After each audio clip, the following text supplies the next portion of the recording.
ရုံးဝန်ထမ်းတွေမှာပြုလို့ရမည် step by step အသေးစိတ်ပြောပြပေးပါမယ်။ appointment card နဲ့အတူလိုအပ်သော documents တွေနဲ့ကောင်တာမှာကိုလက်ရောက်ဖို့တန်းစီရပါမယ်။ကောင်တာအဆင့်1မှာဆောက်ရက်စာတမ်းပြင်ဆင်ပေးပြီးလိုအပ်ချက်မရှိတော့ဘူးဆိုရင်နောက်ချက်ကောင်တာတစ်ခုမှာကိုလက်ခေါ်ဖို့စောင့်ရပါမယ်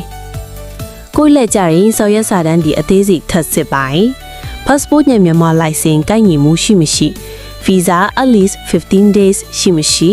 resident set မှာလိုအပ်ချက်တွေရဲ့မြန်မာ license ကအတုလားအစစ်လားဆိုလာရင်စသဖြင့် detailing စစ်ပါတယ်။အဆိုပါကောင်တာကနေ pass ဖြစ်တဲ့အခါ physical fitness test ၄မျိုးဖြေဆိုရပါမယ်။ကားသို့မဟုတ်ဆိုင်ကယ်မောင်းပြရတာမျိုးမဟုတ်ပါ။အခန်းတစ်ခုထဲမှာပဲရေမောင်းတဲ့အခါအဓိကကျတဲ့ယူဆချက်များကိုစစ်ဆေးရုံပါ။နံပါတ်1 color blind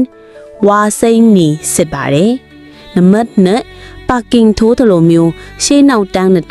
ညီအောင်ချိန်ညှိရပါမယ်။နံပါတ်3မီးစိမ့်ပေါ်မူတည်ပြီး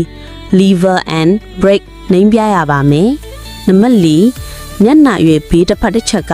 ပေါ်လာတဲ့အယောင်ကိုမြင်နိုင်သလားစမ်းသပ်ပါတယ်။ဓာတ်ပုံရိုက်ဖို့အတွက်ကောင်တာတစ်ခုကိုတွားရပါမယ်။ဓာတ်ပုံရိုက်ပြီးတာနဲ့ license ကတ်ထဲမှာထည့်ပေးပြီးထိုင်းရင်မောင်း license ကတ်ကိုတစ်ခါတည်းထုတ်ယူနိုင်ပါမည်ခင်ဗျာ။